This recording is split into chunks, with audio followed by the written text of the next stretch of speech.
Welcome to the Play It By Ear podcast.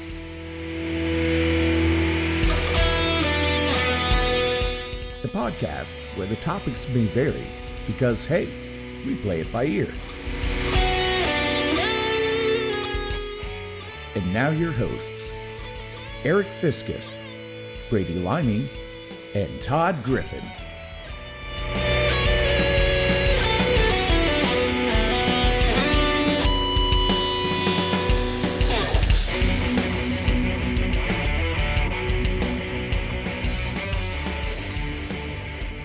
Welcome to episode 28 of the Play It By Ear podcast. First of all, I want to welcome my co-host, Todd Griffin. Hey. And Brady Liming. Hello. Once again, we'll do the housekeeping duties right up front here on audio. You can find us on anchor.fm/Play It By Ear podcast, Spotify, Apple Podcasts, Google Podcasts, iHeartRadio, and the iHeartRadio app, and most anywhere you find your podcasts. On video, you can find us on YouTube. Search Play It By Ear podcast, follow our channel, and get notifications when our video episodes are released. On social media, you can find us on Facebook, search Play It By Ear podcast, Twitter at Play It By Ear pod with the number 2 on the end, and Instagram at Play It By Ear podcast with underscores between all of those words. And finally, you can interact via email, playitbyearpodcast2020@gmail.com, or you can leave a voice message. There is a link at your podcast provider. Click it, record your voice message, and we will put that right into our podcast. Haven't had one. Right on in there. Right on in. Right on there. Like a glove. Right far. Yeah.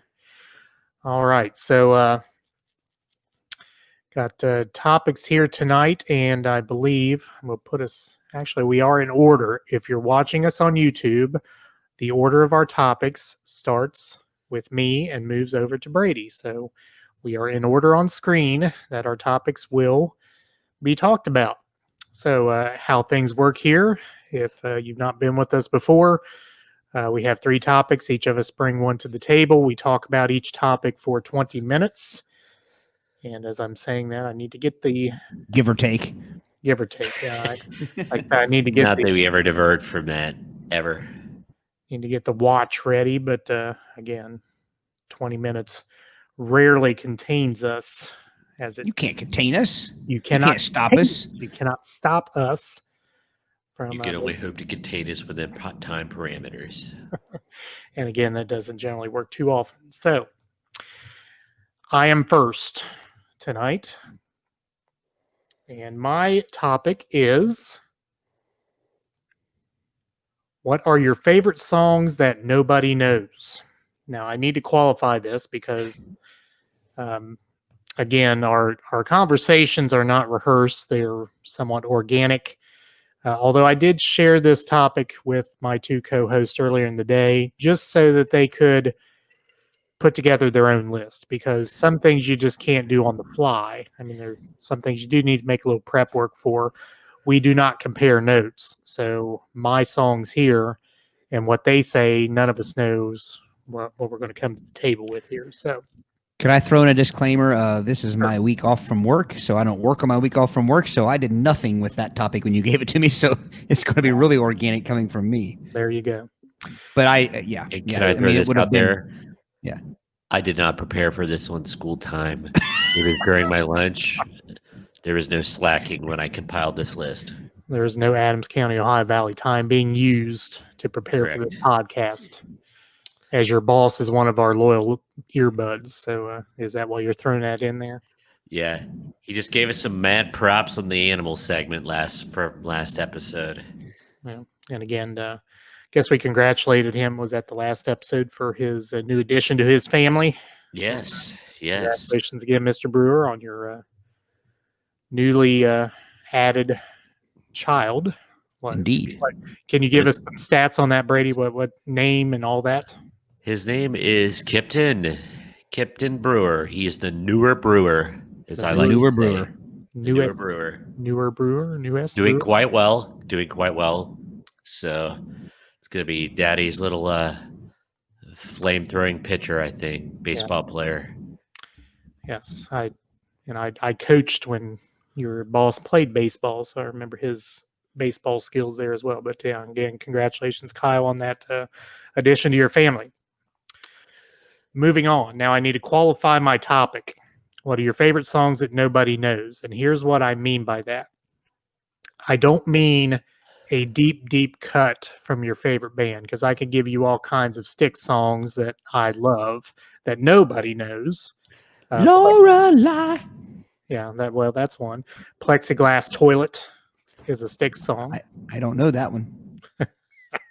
Brady makes a face. You saw his face on YouTube there, but yeah, Plexiglass Toilet. Look it up. I don't think I want to. Well, the Grove of Eglantine. You can look that one up too. But those are very, very deep Styx cuts, and I'm not talking about that sort of song. I'm talking about a song that had some level of popularity when it was released. So probably something that appeared on the charts, if ever so briefly. But it's a song you could play today and people would find it familiar. They may not be able to name the artist. They may not be able to name the song, but the song does sound familiar. It'll ring a bell. Yes. So that's what I'm coming at here. So, quick question. We touched on this many episodes ago, back when we first started, one of the first 5 or 6 episodes. Are we able to play clips? I mean, how do we stay out of, how do we legally play clips if there's a cut that we want? I mean, if it's less than 30 seconds, is it? There is no legal playing of clips, so there will be no clips in this episode. Okay. It'll I just thought be there was discussion. was a time frame with that, but Well, that's a commonly held misconception. okay. We don't have the money to get sued by. Yeah. Exactly. We're going to play this clip. It's the eye of the... And there you go. That was it. That was it. Protected work is protected work. So, Todd, you're in a band. Brady used to be in the same band there. If you would like to sing these songs, cover band songs apply here, and I guess you can sing them if you want, or I could sing them or whatever. But I'm sure there'll be some very bad singing here on this. Certainly. So, with that, I will start my list. And I don't need to go through my entire list. I mean, I can throw one out there, then I can throw it to you all to throw one out there. But I guess my first question on any of these would be, do you remember? And I can even give you my rendition. But I put the first one there on the bottom of the screen. Ooh. And the band is Breathe. And the song is Don't Tell Me Lies. No, I remember the band Breathe. Uh-oh. No. You're thinking of Der Kommissar. Der Kommissar. That's not it. Tell Don't tell me lies. There's my rendition. I think I remember that. Yeah. I forgot about Breathe, though. Yeah, Breathe. I believe that would be a one-hit wonder. I don't know of any other Breathes. Maybe there were. I can't remember, but I do remember this one. I like this one. This is on my, and all these songs are on my YouTube Music library, or in my YouTube Music library. But Aric, is this a playlist you have these on? Not a particular playlist of all these. They're just all in my library. So I mean, they all. Could we do something cool for our listeners and like make this a playlist and share it somehow? Could do that. Yes, I believe I will do that. Oh, cool. Very good idea. And of course, I'll add yours as well. Yeah. So Don't Tell Me Lies by Breathe, sometime in the 80s. I'm not sure exactly, mid-80s, later mid-80s, 87, 88-ish, maybe somewhere along there. All right. So, like I said, I can throw it to you all, or I can go to my next song on my list. I say go to the next one. Let's see what you got. Chesney Hawks, the one and only. Aren't they an Australian rules football team? No, although that would be a good Australian rules football team name. This one might have me. Are you sure this isn't a deep cut, though? Like, no. Are you breaking your own parameters here? I'm not breaking my own parameters. He's bending his own rules.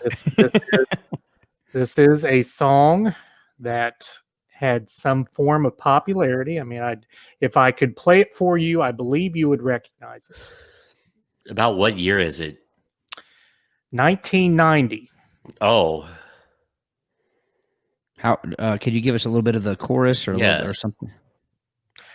You are the one and only. Na na na na na na na na na na na na na na. that part sounds music- familiar. That part sounds Music familiar. sounds Yes. familiar. Yep. Yeah, but I think I'm stumped. Yeah, Well, I'm gonna have to look that one up. Like I said, you have to look these up, and Todd, excellent idea. I'll put these all in a playlist. We can share them out, and then you can give your own take on those if you do remember them. If you do not remember them, So is Chesney Hawks an individual or is that a band name? I believe Chesney Hawks is an individual. That's a An cool individual. name. It is. It's an individual. And Yeah. I'm trying to do some searching on Wikipedia as we talk, but If it's an actual name, that's really cool. Not only do you have the cool last name of Hawks, you throw that Chesney in there. Chesney Hawks does have an official website, so still hanging around there somewhere. But Chesney Lee Hawks, born 10 days after me, 22 September 1971.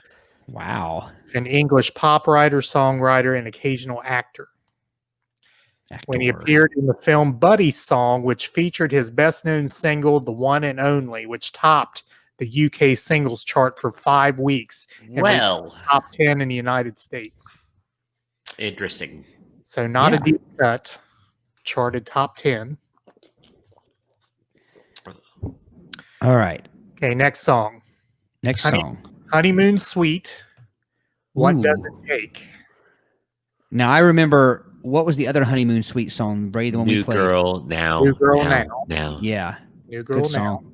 That's the more well-known Honeymoon Suite song. Okay.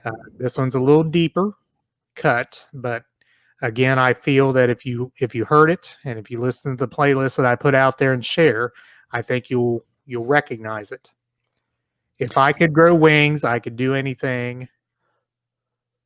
If I could grow wings, I would do anything. Ah, yeah. Yeah, good song. Yeah, I do remember that it. is a good song. Oddly enough, you probably could have put a double Honeymoon Suite. You could have put New Girl Now in here as well, probably. Could have.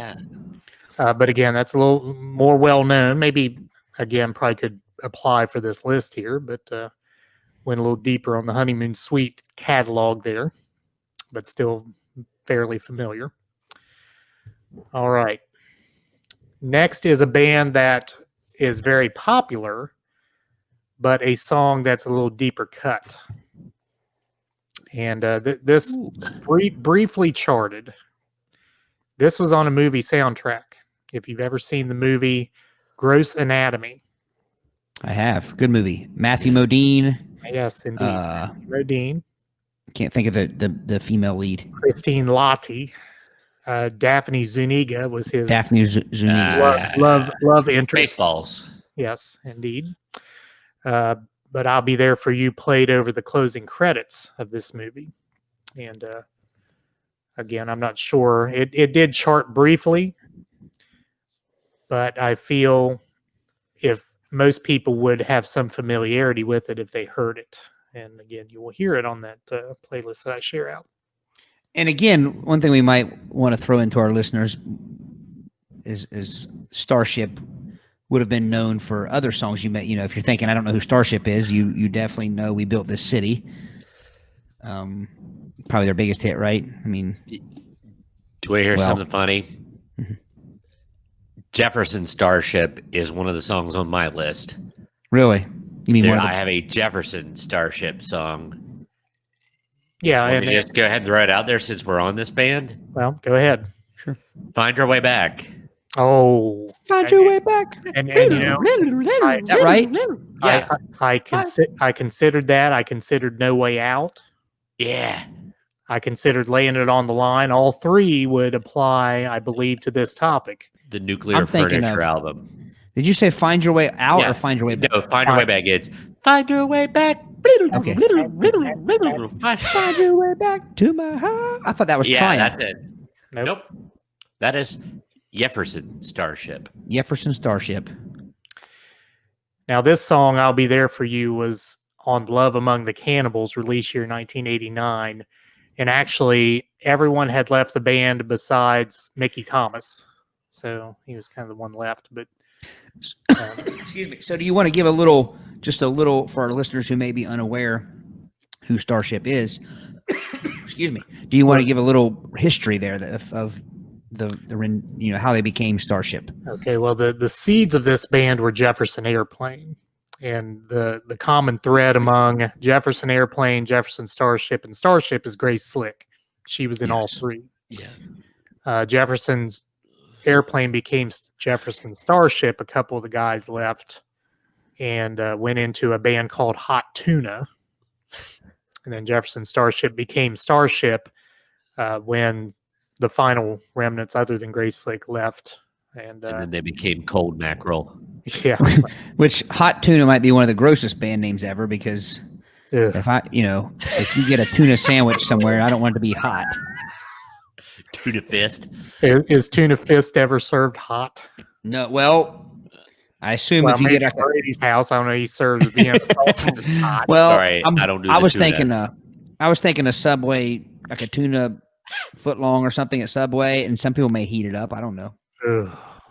You want your cheese melted on it? Tuna in any form is repulsive. Oh, I like tuna salad. Or just a can of.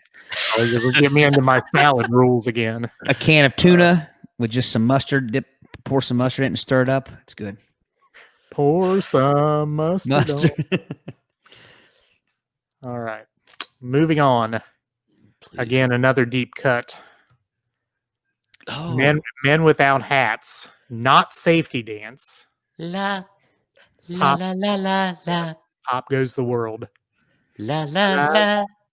La la la la la la la la. Yeah. Yeah. Very infectious groove. Yeah.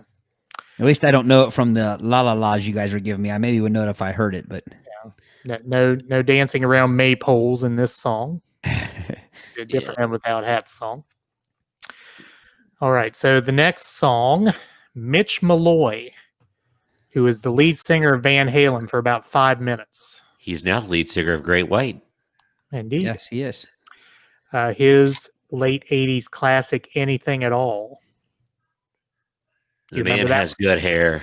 He has great hair, or he had great hair. I don't know what he has now. He still does. He still has an impressive mane. Yeah. Well, Anything at All is the song that I brought into this particular topic. Do you remember that one?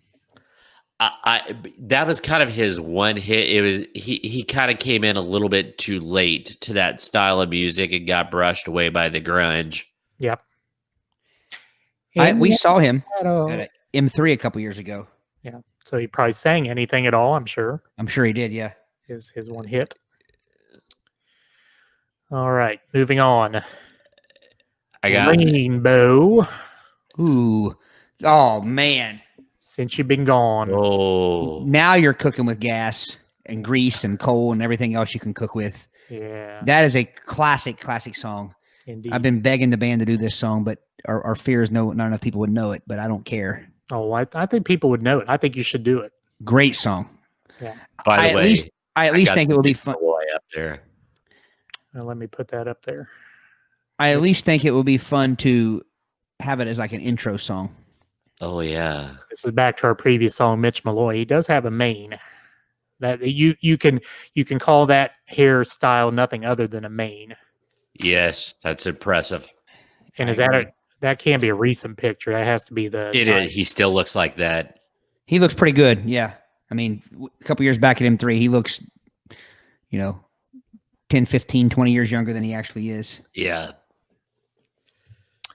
All right. Yeah. Since You've Been Gone, Rainbow, Dio.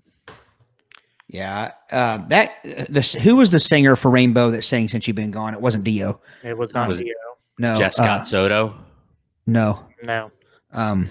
Whoever it was had a great voice. Yeah. Ian Gillian? Rainbow. Or shoot. Hang on just one second here. Dang on it. Oh man. He's one of those 3-name singers, if I remember correct. I'm going to be mad when I hear the name. Yeah. Hold on a second. Guitars. Who's saying it? Who's saying it? Man. I did a Since You Been Gone, Rainbow. Okay. Just a catchy song. There's no way not to sing along to that one. Yeah. But I can't find who sang it. Not to be confused with Kelly Clarkson. Different song. Yes. Yeah. Jolynn Turner. Is that it? That sounds familiar. I always get Jeff Scott Soto and Jolynn Turner mixed up. Graham Bonnet. Graham Bonnet. That's Graham Bonnet. Yes. Yep. They had a couple good songs with him. That was definitely the biggest, but they had a couple good songs, which is odd because it sounds nothing like Rainbow with Dia. I mean, like a completely different band. Yeah. Next song. Another deeper cut, Scandal. Obviously, everyone thinks of Scandal and they think of The Warrior. That's their huge hit. However, Shooting at the walls of heartache. Bang, bang. This song, however, Love's Got a Line on You is my choice for this particular topic. There's a theme because she was almost the lead singer of Van Halen, too. Yes. Good catch. That is a good catch. I had forgotten about that, but you are correct, sir. Patti Smythe. And this was before Scandal featuring Patti Smythe. This is just plain old Scandal. Scandal featuring Patti Smythe. Patti Smythe, who used to be a part of Scandal, but they are no longer around, and they just stand in the background. Yeah. All right, moving on. Next song, The Babies. Every Time I Think of You. I always catch my breath. Yours just it's the same lead singer. Yeah. No. Well, you had the right song there. Every time I think of you. Was that their hit? Was that their one hit, The Babies? Babies had several. Well, Todd, you know who the lead singer of the Babies is, don't you? Mm-mm. John Waite. John Waite. Oh. Of I Ain't Missing You at All and Bad English. Yep. Gotcha. I would have known Bad English. Yeah. Babies had Back on My Feet Again was another one. And any of these probably could have applied to this topic, but Isn't It Time is another Babies song. So all of them were not major hits, but certainly recognizable. You went a lot deeper than I did because all these songs are, I recognize them, but I kind of like my list is a little bit more mainstream, but just like the secondary layer. I would, I agree. Let me throw one in there. I haven't. One I was thinking of, Aric, when you brought up the topic was Eddie Murphy, "Party All the Time." Yes. Yeah. Eddie Murphy, obviously not known for his songs, but sorry. When you sing "Party All the Time," I'm sorry, you don't sing the Eddie Murphy part. The best part is soulfully doing the Rick James. She likes to party all the time. Yeah, that's the best part. Well, Brady, do you want to go ahead and handle the actual chorus part that people would know? Is my girl likes to party all the time, party all the time, party all the time. Yeah. Yep. She likes to party all the time. Yeah, that's the best part. All right. Next on my list, unless Brady, you want to throw one in there while we're. No, go ahead, finish up, Eric. I have two more on my list here. Ooh. The Clash, "Train in Vain." Now, It's a Rusty Griswold's classic too. Yeah. People think of the Clash and they might think of some other songs, but "Train in Vain," very familiar. Yeah. I don't know that I know that one. The Griswolds do this one, Brady? Oh yeah. That's one of their, because I gotta confess, I didn't realize it was the Clash, and I knew this song. I was like, God, what is that? Who does that? And I looked it up. I was like, oh, that's the Clash. I had no idea. Yep. So that's an earlier Clash. It's pre-Rock the Casbah. Yep. It's a little bit, so pre-London Calling. Yeah. Yeah, pre-London Calling. Na, na, na, na, na, na, na, na, na, na, na, na, na, Yeah, na, very na, danceable. na, na, na. Clash had some good songs. Yeah. Oh, Love is it? It isn't. Oh, hang on a minute, Eric. Is that we? Is that No. That's not it. Okay. Let me see. I'm trying to Want me to throw one out? go ahead. Throw it out. Throw one out. One of the ones that I like is Modern Day Delilah by I keep on saying Van Morrison, but it's not Van not Van Morrison. Morrison. It's Van. Is it Van Morris? No. Daggone it. Van something. Stevenson. Van Stevenson. Yeah. Stevenson. But it's basically a song about, the whole Samson and Delilah haircutting, where she keeps her scissors laser sharp. Once she finds your weakness, she'll cut you to the quick, stab you in the heart. In the heart. Yes. So that's one of those songs. It was a pretty big hit. Yeah. It's kind of a one-hit wonder, but people forget about it. Yep. So it's always on my 80s list. Nice. I don't really. The name of it's not ringing a bell. She's a modern day Delilah. Yeah. I got it. Yeah. Yeah. Good hit. Good tune. Good tune. All right, final one on my list, and this one's digging a little bit, Todd. And this may be before your time here, but if you were an early MTV fan, Brady, we were discussing this song not too long ago. Yes. I rediscovered it when some discussion with somebody else, but Tony Carey, and the song is A Fine, Fine Day. It's a fine, fine day for a reunion. I don't know that one. Got And the video is very good, fellas. Yeah, heavy play, early MTV, very gangster themed video. Yeah. I'll be looking for the playlist. Forward to the playlist myself on some of these. Yeah. So, anybody have anything else to add to that list? I got a couple more here. How about this is another one that came to my head. We don't have to take our clothes off to have a good time. Yeah. I can't think of who did it. It was a female. It was a No, it was a dude. It wasn't. I don't think so. Yep. Yes. A very because he kind of reminded me a bit of Lamar Latrell from Revenge of the Nerds. Jermaine Stewart. Yes. That's And right, Jermaine Stewart. Okay.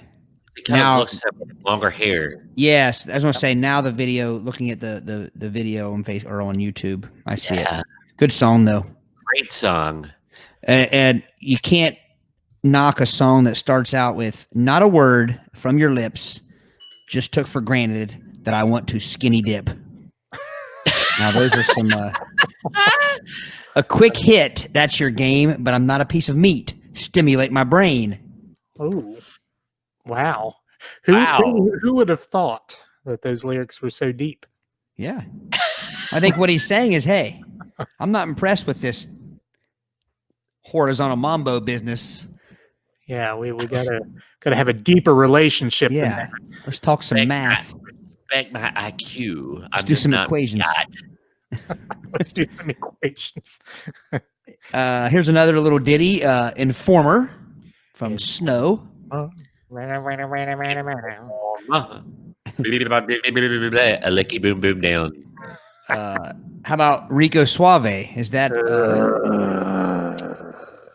Hate that song. and then Rico. Livin' La Vida Loca. Yeah. And then I had one more. And this is the only one that's less mainstream. I think if you heard it though, 1995, that's probably why I remember it. My son's been actually playing it a lot lately.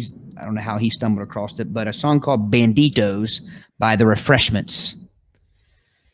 So again, Wow, you talk about a deep cut. I don't think I've heard that song since 1995 or 96, but that's a good tune. great song. Yeah, great song. So make sure you add that one, Eric, to the playlist because I think that's one that anyone in their 30s, 40s, I can't speak to that one off the top of my head. Maybe I'll remember when I hear it. But, Yeah. Yeah. I can't even think of let me get the lyrics up here so I can try to at least the chorus would have gone, everybody knows that the world is full of stupid people. And then it goes into the that's very 1995. Yeah, I was just Yeah. say. I can't put the chorus together, but when you hear it, I think you'll recognize it.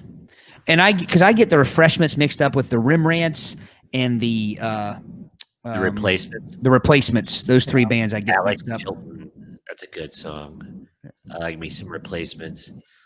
Let's see. What I'm going to throw out is a famous band that this was past their heyday, but ELO, Electric Lights Orchestra, Calling America. Calling America. Great Yeah. song. And they don't, they people just don't, you don't hear that song very often. Well, And- I believe Jeff Lynne is a musical genius. Oh, yes. Yes. Tremendously. He was a Aric, I great- remember you getting me into was Jeff Lynne in UFO? No. No. Aric, what was the name of the band that had the singer from Boston? RTZ. Was Jeff Lynne in that? No, Why am I thinking Jeff Lynne was in that? He was in the Traveling Wilburys. he was. Yes, he was a Wilbury. Right. Third time's a charm. I knew I would get one of them. Yeah. All the Love in the World by The Outfield. All in love. Everybody thinks that Your Love, the Josie's on a vacation. But I thought they were a one-hit wonder. They had 3 solid hits. But I always like that one better, All the Love in the World better. And last but not least, I Know There's Something Going On by Frida of ABBA. Yes. I know there's something going on. And everybody should recognize that drum sound because it's Phil Collins playing that big old that Phil Collins like in the air tonight drum sound. Yeah, that was the originator of the In the Air Tonight drum sound. Yes. Actually, that song was. Yep. And I had forgotten she was in ABBA. Yes. That's a good piece of information there too. So those are my slightly they were big at the time. And I'm gonna hate myself for doing this. But the Jets, that song, for gosh sakes, where he's singing about he's not his hand. Oh, Rock It to You. Baby, I want to rock it to you. Yep. And it was just like pop schmaltz, but I liked it better than their other song. And it, had they were very Menudo-esque, except from Tonga instead of Puerto Rico. I have one more to add. Brady, you'll appreciate this one. Diesel, Sausalito's Summer Night. Oh, is night in the title? I thought it was just Sausalito Summer. Nope, Sausalito's Summer Night. That is I did not know that song existed in the 80s. It wasn't until I had satellite radio and heard it on the 80s, and I love it. And it's a great 80s tune that I never heard back in the 80s. Yep. Yeah, I'm not familiar with that one at least. Todd, you'll love it. The opening guitar riff alone is classic. And I believe, and I should take that off the screen. I believe I misspelled Diesel and Sausalito there. Well, I was going to question the Diesel, but I have no idea how to spell Sausalito, so I would not have questioned you at all. It's a suburb of the San Francisco area. It's one of the outlying areas of, so it's in California. So you could be from Sausalito. Yeah. I believe Diesel is maybe IL, or I don't know. EL, isn't it? Yeah. Yeah, I don't know. I That took just- it off, but I hate misspelling things, and I was on in a rush. But Guess Well, it depends on how it's Diesel is one way to spell it. I mean, if it's a name, then could be. yeah, well, Maybe I did spell it right. I don't know. It didn't look right. You had an A in there. I think you had AL. I did have Diesel. Diesel. All right. Hey, I thought very good topic. Yes. Good job. Little different angle on the music topic. I like that. Yeah. All right. So we are to topic number 2. Todd. Okay. All right. So a while back, it was funny. We got a text. Brady sent Aric and I a text one night with a link or something. I can't remember exactly how it went, with a link to a review for Haribo sugar-free gummy bears. Thank you, Kyle Brewer, once again. A review. Well, oddly enough, I had actually that same night been reading those reviews, and I was too busy reading them to actually say anything to Aric and Brady. So just oddly enough, we were both looking at these the same night. So I thought maybe it would be kind of funny to look at some of these reviews. So again, if you're a fan of Haribo gummy bears, these are not the regular gummy bears.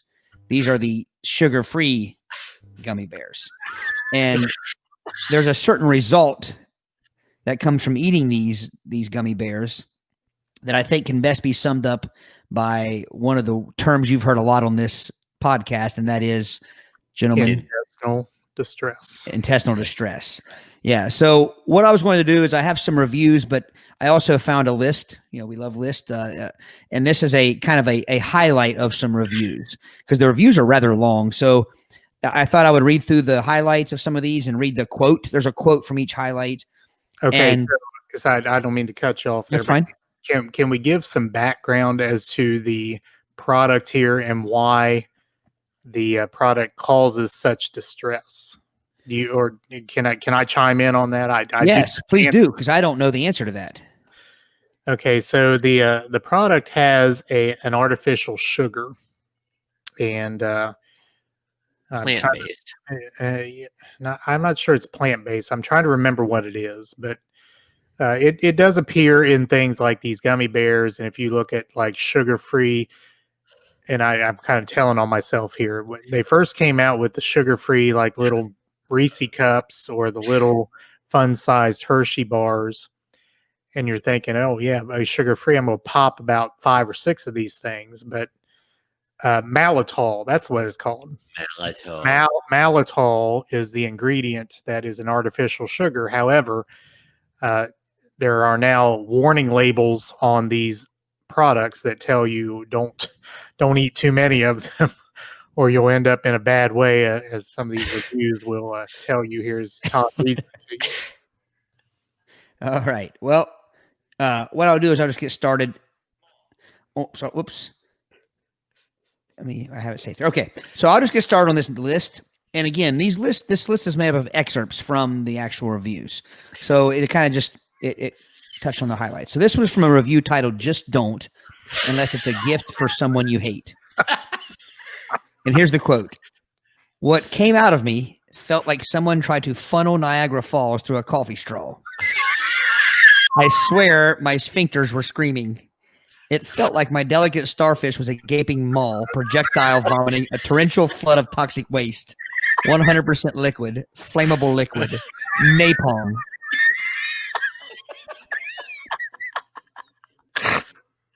What a literary, such a good way of putting such a horrific but base thing. Favorite line? You have a favorite line from now? It's all just wonderful prose. Yes, it is. I think I like the I swear my sphincters were screaming. Nice alliteration there. Niagara Falls through a coffee straw.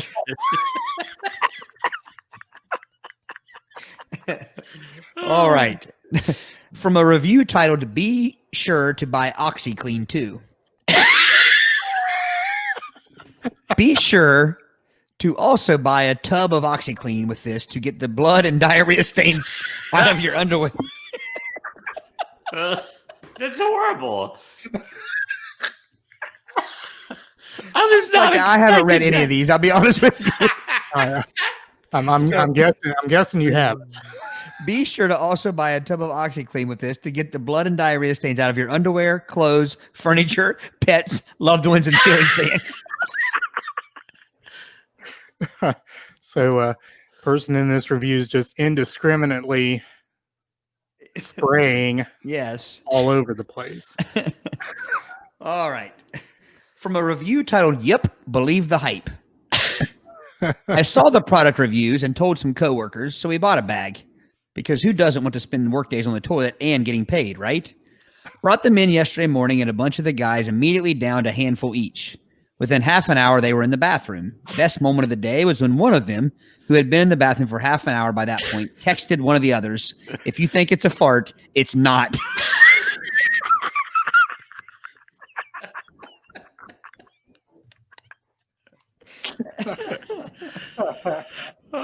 Yes, we're 12. But you just can't help but feel for these poor people. Oh, yeah. Brady, why do I picture you writing it? I mean, I swear you could have written every one of these. My prose is just no. I do like descriptive. From a review titled, It's All True. OMG. Everything previously written is true. It's all true. Don't eat more than 15 in a sitting unless you're trying to power wash your intestines. Wow. That prose is strictly amateur. Yes. Well, the first one set the bar pretty high. From a review titled Fully Weaponized Gummy Bears. The cramping started about an hour later, and soon enough, I was as bloated as a balloon in Macy's Thanksgiving Day Parade. When the rumbling started, I sprinted down the hallway and made it to the bathroom just in time for the four horsemen of the apocalypse to stampede from my backside,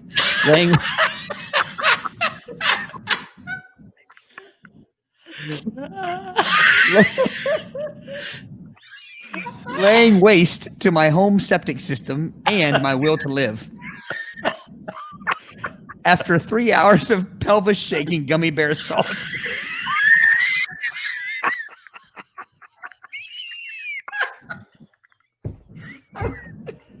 I was spongy and weak. Surprised that I had any bones left. I cursed Haribo with the little strength I could muster. Good loose. Good loose. Good. I meant good. Good Lord. Well done, sir. The next one had, yeah. From a review titled Awesome and Explosive. The explosive gas let loose to an explosive shart. 1 mile from home, my walk, and it was a long 1 mile back, and I had a mess. Fortunately for compression shorts, it didn't run down my leg. Oh. Now I had to hold the gas for fear of blowing my entire intestines out into my shorts. I made it home, and what happened then was like something out of Dante's Inferno. My butt became an upside-down volcano.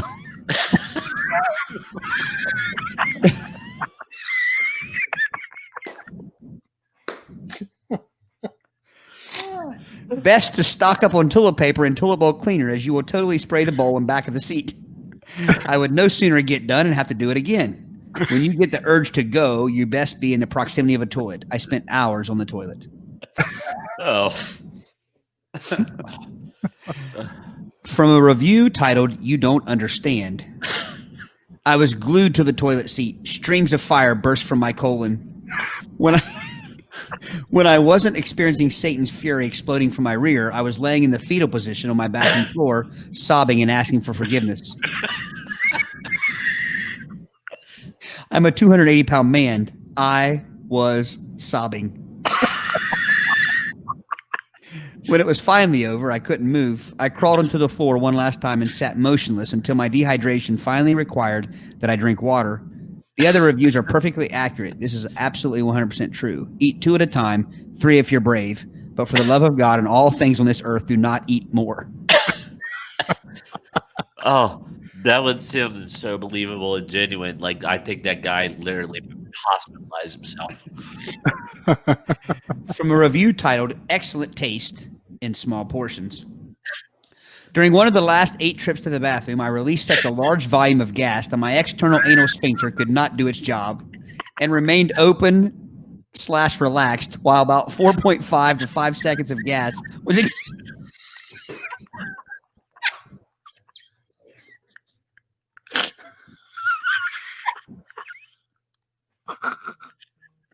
Now, that's some detail right there. It's guy's giving the measurements. Oh my goodness. Okay, let me start over, not from the beginning, but it remained open, relaxed, while about 4.5 to 5 seconds of gas was expelled. I've never experienced or even heard of that happening. It was so unnatural that I had to check to feel if my colon had somehow passed through the anal sphincter muscle.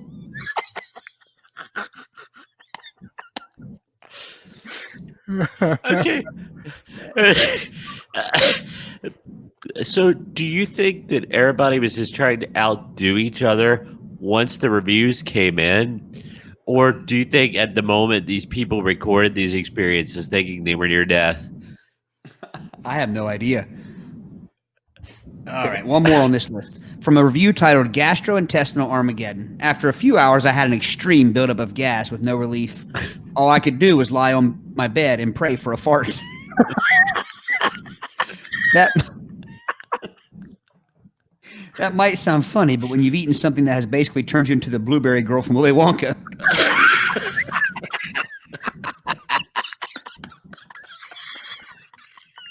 You are pleading for relief.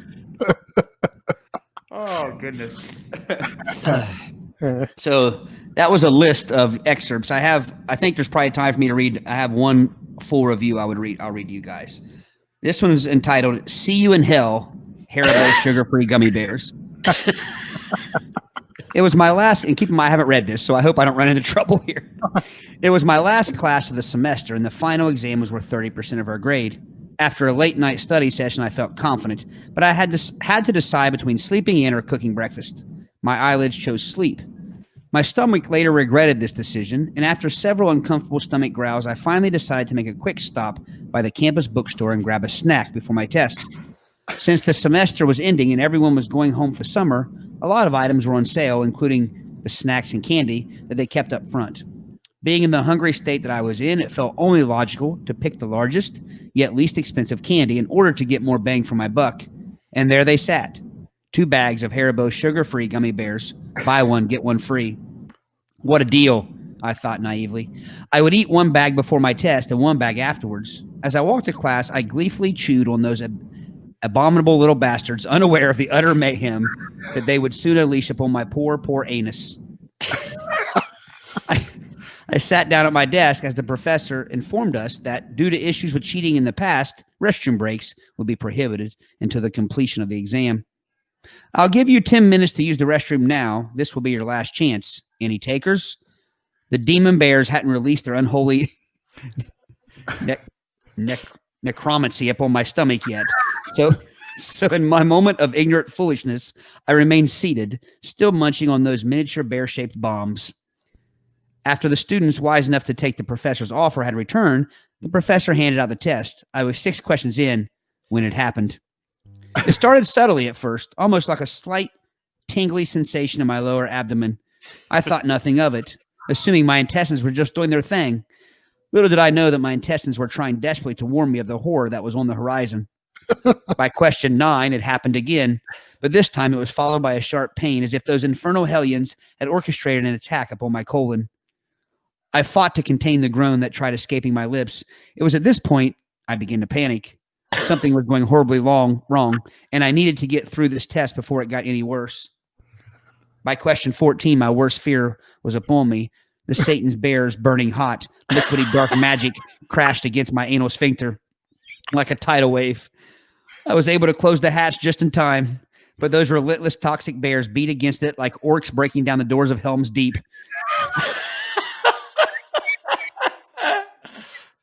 I knew I wouldn't be able to so much as shift in my seat without risking a breach.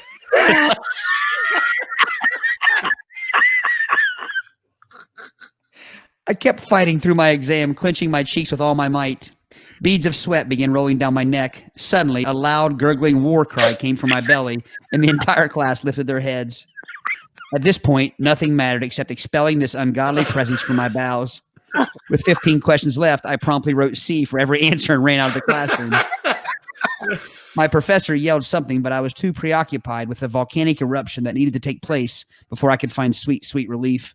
I burst into the restroom like the Kool-Aid man.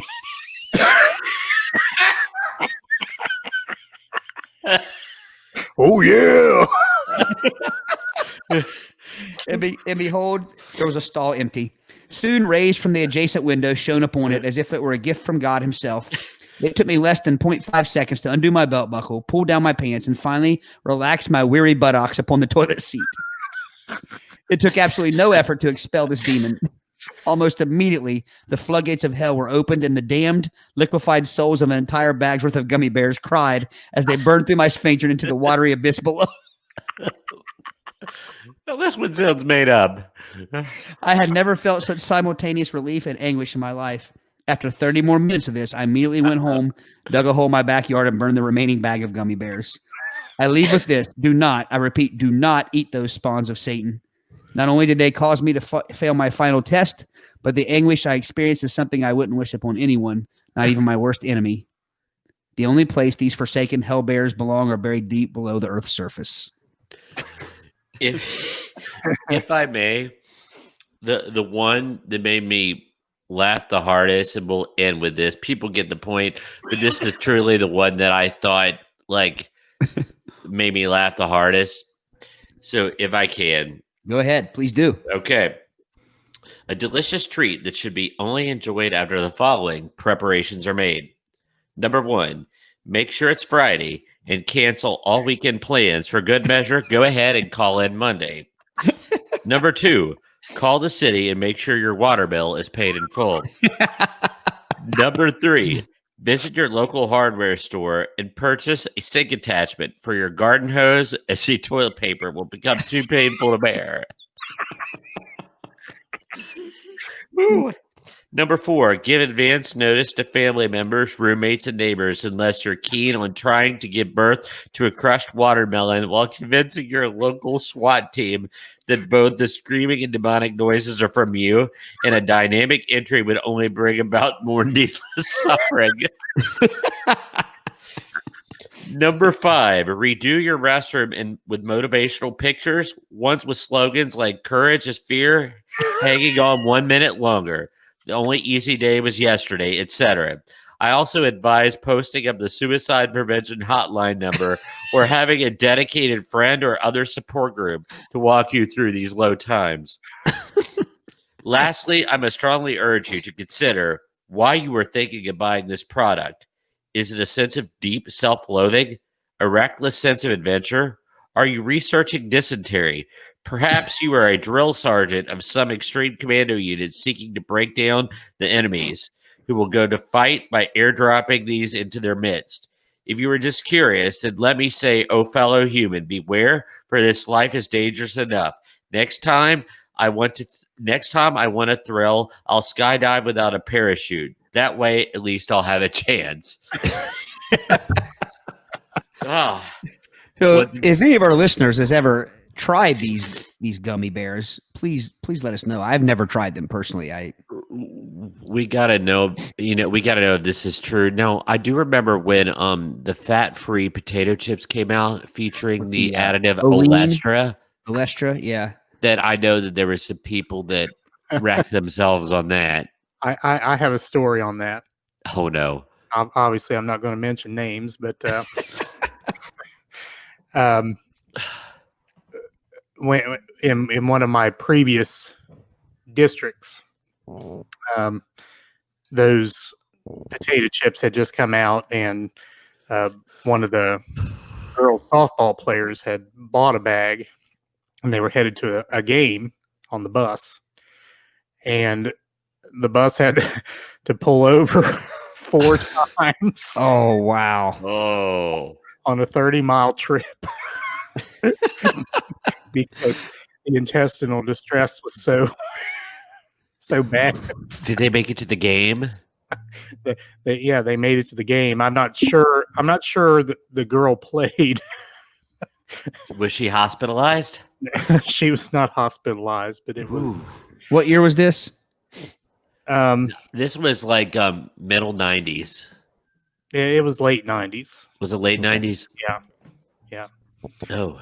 So and I can speak to, like I said, the malitol that I talked to you about before you started reading the reviews. I was a victim of eating some of those fun size, and I put that in air quotes. You know how you hate that. Yeah, I do hate that. Fun-sized Hershey bars or the little Reese cups, and eating too many of those with the maltol in it, and the effects are real. Let's just put it that way. And there's some flowery language used in some of those reviews, but the effects are very real. The one that always cracked me up was I think we even made reference to this in one of our earlier episodes, like beginning, but it even says one of the side effects is leakage. Anal leakage. Yeah. Ew. You know? That's horrible. What would that one review say? If you think it is, it isn't. Pretty much. Oh man. Wow. I know we seemed very immature in that, but good gosh, the guffawing you just saw was genuine. My face hurts from laughing. Yeah. My eyes were teared up. You know, there are probably some things that are featured in this podcast that maybe people who have reached a certain maturity do not appreciate. I don't know that we'll ever reach that maturity. That may not be the fan base we're going for. Yeah. But I got to thinking when I was thinking about reading those, I thought, you know, I hated to kind of take over because Brady is usually the intestinal distress, story wordsmith, but we hadn't done anything in a while really where we talked about that. So, but apparently in our research, I was the first one to use that term. You were the first one. Yeah, you were the first one to use the word, and then I had the embarrassing story of the accident with where I used my hat as a cover, an escape route. Oh man! But yeah, that was something that was featured in a lot of our earlier episodes, but we've kind of gotten away from that. I just wanted to make sure everyone knows that we have not grown up. Don't worry about that. Promise. Yes. And I'll be honest with you, if any of the three of us ever ate those, that's exactly the kind of text we would get from each other. Like and we would be laughing at each other tremendously once we found out the other one was okay. Man, that's probably the kind of story we tell here on this podcast. Yeah. Oh my. Great topic, sir. Yes. So on the funny note, topic number 3, Brady, you're up. Yeah. Speaking of maturity and things that we have as adults that, big, deep topics, we're going to talk about beloved cartoons. This has been a subject that we've talked about. We've made references to many cartoon references, and we even made some as far back as like a couple episodes, our back to school episode, when we talked about beloved cartoons that were on our lunch boxes. But these are just beloved cartoons that we would, the ones that you couldn't wait to watch when you got home from school or on a Saturday morning, or just one that you just could not miss and impacted you some way. And our dear friend Kirsten, this goes out to you. We got to start off with Tom and Jerry. And Tom and Jerry went through some different iterations. Yes. Yeah, that's the word I was looking for. You had the, and I'm just spitballing here with years here, probably I would say 40s, 50s, Tom and Jerry. The golden years. Yeah, I agree. Those are the golden years. Those are the funniest in our opinion. Yes. The Tom and Jerry cartoons. Why is that? Easy. Violence. Painful violence. Until you've seen a cat hit with a wooden driver by a bulldog into its nether regions and make that woo, then that what's not to love about it? So is that the one that had the my favorite Tom and Jerry skit with the ham bone? Is it ham bone? The guitar. He's playing the guitar. Oh, Crambone. Oh, wrong with coordinate. He right. Crambone. Was that would have been the 40s? Would that have been the old ones? Yes, that would have been that correct era. Okay. Yes, Hilarious. a little bit. And Tom and Jerry actually won an Academy Award for Best Animated Short, the Yankee Doodle Mouse episode, which was like a World War II based, where Jerry threw hen grenades that were eggs. And to like 6-year-old me, when he bails out of his little paper airplane and his parachute's a bra, that would crack me up to no end. Yep. And, so Tom and Jerry was always great for, of course, the old, I take great pride in showing my students an indoor recess, the old Rockabye Bear, the shut up, quiet, can't stand noise episode. Okay, so that was not Tom and Jerry, but No. the Tom and Jerry family, the Tex Avery. The Tex Avery, yes. With But Tom and Jerry-esque. And Droopy, that was in the family. Droopy Dog? Yeah, Droopy, that makes me mad. Before he would just like tear the Irish accented bulldog up. Now, Droopy, I'm going to hit you with my shillelagh. And then he would get mad and like bang him all around. So, hilarity. You got to love some Tom and Jerry. Now, Tom and Jerry went off the rails with those 60s weirdo. The psychedelic ones. Seemed a lot of those were like space themed. Yeah. Didn't like those at all. Yeah. Or the ones where they were more 70s Saturday morning. And I apologize. I can't really describe the animation, but it's the one that had the theme song with the Tom and Jerry show. Well, the peep squack bed. Yeah, that episode. The lovable, the adorable peep squack bed. So God's like, what the heck, man? Do you think in one way that Tom and Jerry ushered in a cartoon like Ren and Stimpy? Oh, absolutely. Yeah. I mean, Ren and Stimpy were probably a little more friend. You know what I mean? I know Tom and Jerry were friendly. Yeah. But I mean, like Ren and Stimpy pretty much, they lived together. They weren't foils. They weren't like combatants. They were roommates.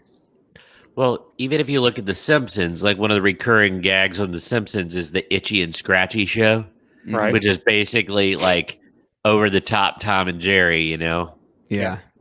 So there's a beloved cartoon. And then we have to go all to the classics, the one that were primetime, like the Jetsons, the Flintstones, the ones that I love the Flintstones and the Jetsons, and those are beloved cartoons. You should say the Flintstones and the Jetstones. That would be the Jetstones and the Jetstones. That's what I meant. Yeah. Yeah. So where would have Woody Woodpecker? Woody Woodpecker was old. I mean, that was an old classic. Yeah. But I really liked the Woody Woodpecker show. Yes. I don't remember why I liked it. I just remember liking it. I think it's probably that song, that annoying. Yeah. Yeah. Probably just brings back some fond childhood memories because I don't remember anything distinctly about the show. I just remember liking it. I remember one thing about Woody Woodpecker episodes, like he had an insatiable appetite, and then like all the plots revolved around Woody Woodpecker needing to eat a lot. Yeah. And it made me wonder if woodpeckers have voracious appetites. I could do a mean Woody Woodpecker laugh, but then puberty robbed me of that. Yeah. Aric was the king of the Woody Woodpecker sound. He was great at it. Some other ones, and then I'll turn it over to you, gentlemen. You gotta include Scooby-Doo, of course. But again, Scooby-Doo went through some iterations. And it still is. There's still like there was 2015 or so, there was a new Scooby-Doo, and we watch I hope I don't tell myself here, but the last 10 minutes or so of the day when pickups have left and we're waiting to get on we're cleaning up our rooms and we're getting ready to line up for the buses, I put on Scooby-Doo on Netflix.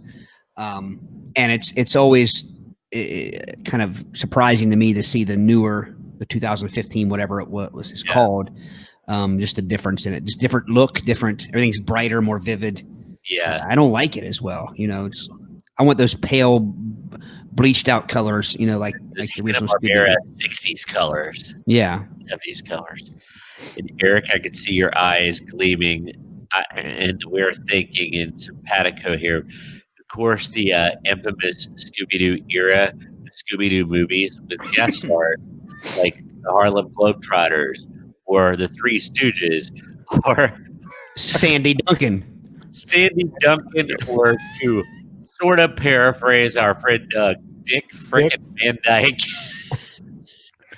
And Don Knotts. Don't forget Don Knotts. Don't forget Don Knotts and What? Bill Stiller. Was Sandy Duncan even big enough to be on Scooby? Why was she on Scooby? Hey, if she had her own Triscuit commercial, she could be on Scooby-Doo. See, I don't remember on anything until Hogan Family. To the Hogan Family. I see clouds of white. Shepherd's pie. Sandy Duncan. Classic Damon parody there. Oh, gosh. But no, she the Hogan played Family. Peter Pan Oh, Yeah. that's on right. Broadway. That's right. Do you remember her in the Hogan Family? I do. She replaced Valerie. Yes. She did.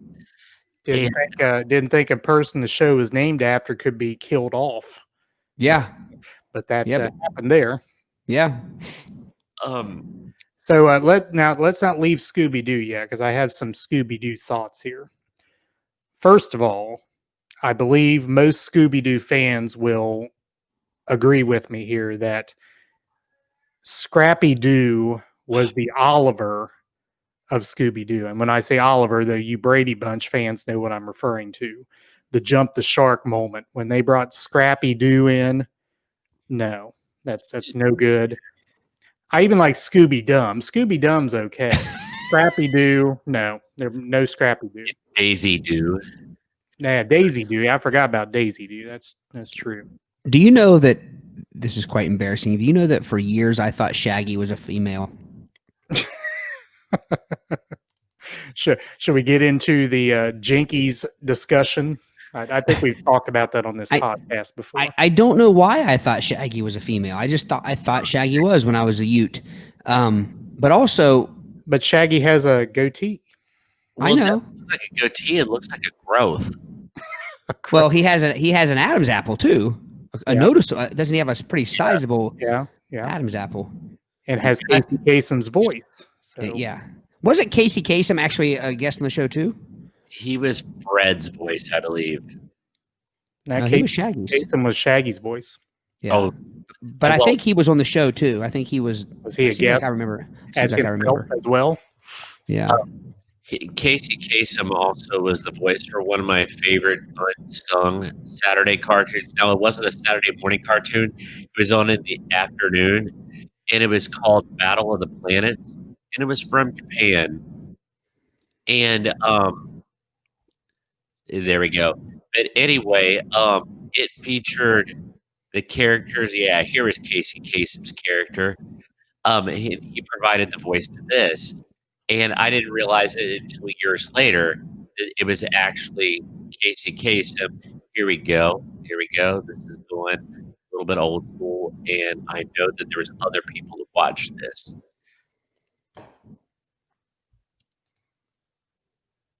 Where they all had bird costumes of different colors. Yes. Battle of the Planets. And that was always one of my favorites when it came on. Casey was the main voice. So I had no idea he was a voice on that though. Yeah. And so Aric, you mentioned something that I often wonder if our younger listeners know what you're referring to, because this is something that I think we've used quite a bit. The term "jump the shark." Yes. I think there are probably some listeners who do not know what that means. Do you mind filling everyone in on that?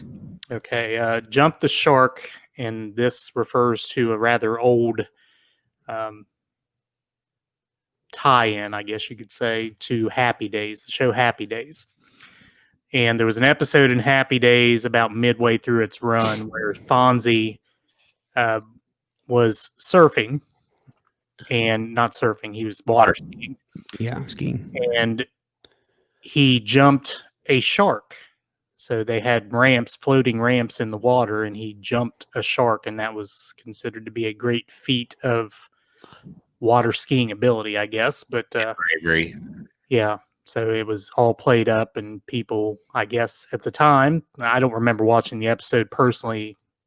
I've seen it later, but I don't think I watched it in a first run. But apparently, people at that point in time and subsequently thought that that was a moment where Happy Days started to go downhill. They all thought it was stupid. Yeah, it was stupid, and Happy Days after that was forever worse off because they jumped the shark. So that term, and there actually even used to be a website called jumptheshark.com where the person who ran the website would give his insight on the shows and where they jumped the shark, and people who were fans of the website could also chime in. And I wish I could find it. It's got to be somewhere on the web, but the funniest thing, and we're getting a little off topic here, but the funniest review on jumptheshark.com was of the baseball bunch. Talking about how the chicken was out behind Johnny Bench and the kids digging a hole and burying Tommy Lasorda, and it was hilarious. I might add that the episode where Arthur Fonzarella, if you're nasty, jumped the shark, he was still wearing his leather jacket. Oh, absolutely. Absolutely. I was trying to remember, was he wearing his boots? I can't remember if he was wearing his boots with his shorts. He was wearing his boots. I think so. Yeah. Leather boots and a leather jacket. Yeah. Which added to the absurdity of the situation, I believe. Yeah. So essentially, like you said, whenever a show kind of reaches that point of where it goes downhill, that's the climax. That's the it's the downhill moment. The apex of a show, and it jumps the shark, and forever is worse. Yeah, like Scrappy Doo. Yeah, Scrappy Doo, indeed. Matter of fact, and we'll keep that in our memory banks here. Maybe we should make that a topic on one of our podcasts. When did your favorite show jump the shark? But anyway, nice. Yeah. Good idea. Proceed. So some other ones besides the classics, the Scooby Doo's, the Flintstones, and all that. Let's not forget, never gets old, does it? There was what I call the second golden wave of Saturday morning cartoons, the Smurfs, Shirt Tails. Shirt Tails. I was never a Shirt Tails fan. You weren't? No. Shirt Tails and Snorks. I thought it was Shirt Tails. Woo. Was that Shirt Tails? Was that the Shirt Tails song? No, it was actually the Shirt Tails. Well, I know that didn't they say that, but what the actual song said that? I thought the song said Shirt Tails. Woo. It might have. I need to revisit that. Yeah. Of course, Thundar the Barbarian. The great thing about the Smurfs is it taught you how to cuss and not actually say the cuss words. You know what I mean? Son of a Smurf. Yeah. My favorite one, that show Robot Chicken that was on Adult Swim, where they would do stop motion animation, and they did a parody of the movie Seven, the serial killer movie, but it was based in the Smurf village. It is Papa Smurf, Hefty chopped off his Smurf and stuffed it in a Smurf hole, and and it was like this brutal murder, and they were like substituting like the Smurfs did, like you said, and it's like it's like it's like a whole new language. You take your Smurf and you get up the Smurf, and you don't Smurf until you Smurf. We don't get a Smurf. Oh man, Brady, to add to that golden era that you were talking about, Blue Falcon and Dog Wonder. Oh, now they are great cartoons, but I had a personal problem with them because being a comic book guy, when I first saw the preview for Blue Falcon, there was no Wonder Mutt, and it was I was expecting it to be superhero like, and it was silly. Yeah. And so it disappointed me. But yeah, that's where we're at. How about Hong Kong Phooey? Ooh, now see, that's classic era. That's totally 70s. There was Hong Kong Phooey, and Speed Buggy. Yes. And who am I leaving out? There was the daggone it. I'm just thinking of the Laugh Olympics. Anything that was on the Laugh Olympics. To me, the Laugh Olympics is the gold standard of that 80s era. Yes. And I believe I probably referred to this on the podcast before. My love of Laugh Olympics comes from the fact that the really rottens won sometimes. Yes. And they won not because they cheated. There were a few times where they won just because they won, which I thought lent credibility to the cartoon. It's kind of like when the bad guy wins in wrestling occasionally. Right. So would the Smurfs be? The Smurfs would have to have been one of the most successful and longest running cartoons ever. Original running. I mean, I don't know. I would say the Smurfs probably didn't run as long as you think they did. Yeah. really? Because see, I was thinking we could look it up. We'll have to look it up. Smurfs' original golden year was early 80s, and I think they died out in the late 80s. Now, there's been resurgences of it, the movies and all, but Okay, I got it. hey, there you go. 1981 to 1989. So basically Yeah. ran the 80s.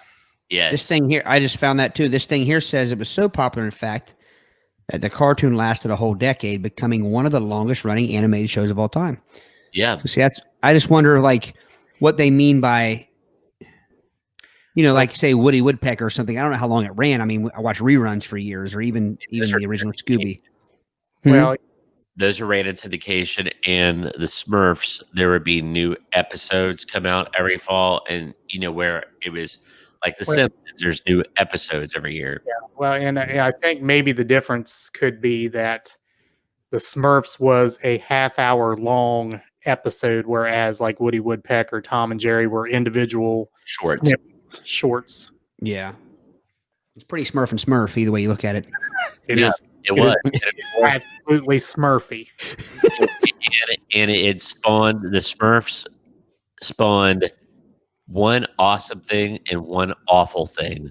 The awesome thing is the Brown County ripoff ride that we've mentioned before, the Murph Village. Murph, yes. Because they had to get around copywriting, and it was a ride, and it was the Murphs.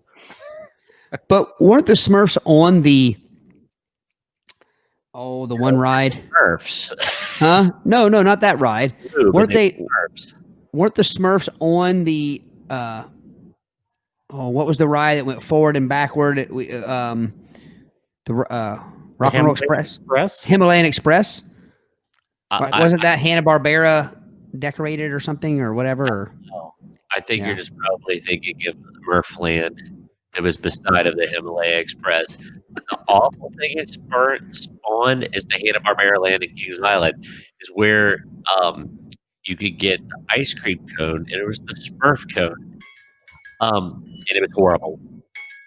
I ate my friend Brian and I on a 90-degree day ate a Smurf cone, and I tasted that stupid Smurf cone for 5 days afterwards. It was a fake raspberry. Oh, it was horrible. I couldn't get it out. It's like I can't tell you how awful it was. I did enjoy the blue ice cream in Hanna-Barbera land at Kings Island. Yeah. Oh. No. All right. So then, okay, DuckTales. I remember that. That was one of the ones I remember as a kid. Yeah. Rangers. Obviously, Teenage Mutant Ninja Turtles. And that was a little later into actually. Yeah. I remember seeing a TV listing for Turtles when I was later on in high school, wondering what is that. Mm-hmm. And then the movie came out, I think, in 1990-ish. Yeah, and there's been other. That's been a pretty successful franchise, obviously. Yeah. What about one we forgot? Masters of the Universe, He-Man. He-Man. Yes. He-Man and She-Ra. With man-eat faces. And Stinkor and Mossman. I forgot about Battle Cat. Ram Man. Those are some great characters. Yeah. Ram Man, He-Man. I think there was some. Trapjaw was my favorite. I forgot about him. Remember Trapjaw? He had the different inserts in his arm, and Yeah. His jaw would lock up if Yes. But that's one of those where it asks you to suspend disbelief because Prince Adam, when he turned into He-Man, it was just He-Man with a tan and a fur Speedo. If you couldn't tell that He-Man was Prince Adam, you're pretty dumb. Well, but think about that. That goes right along with every superhero. I mean, like Superman and Spider-Man, and Spider-Man, so you can tell his face, but true. it's just So- like a tanning bed, and all of a sudden I became He-Man. So, do you remember what he said when he turned into He-Man? By the power of Grayskull, I have the Power. You didn't expect me to know that, did you? I figured you did.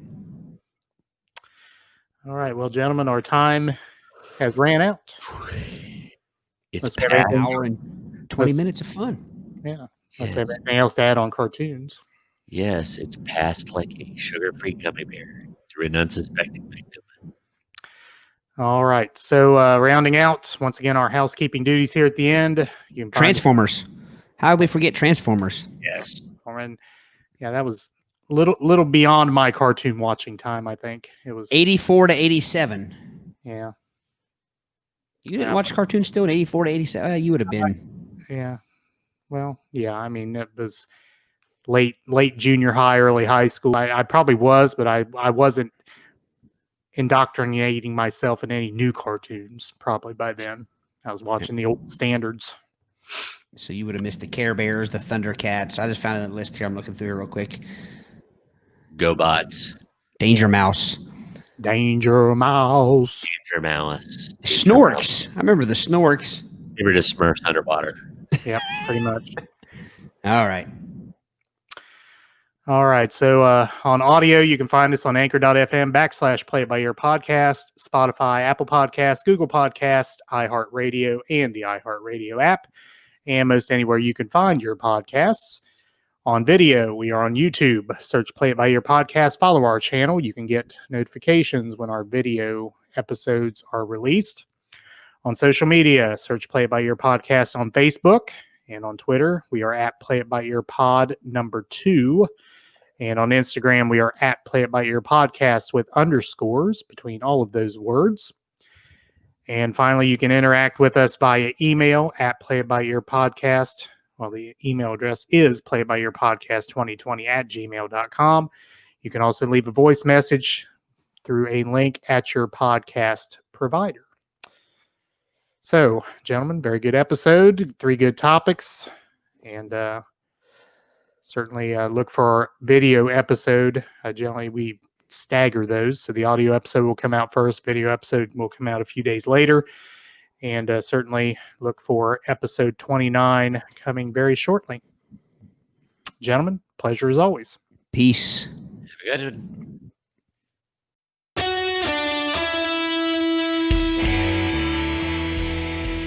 Thanks for listening to the Play It By Ear podcast. You can follow us on Facebook, Twitter at Play It By Ear Pod 2, and our website at anchor.fm/Play It By Ear podcast. Thanks again, and join us next time as we play it by ear.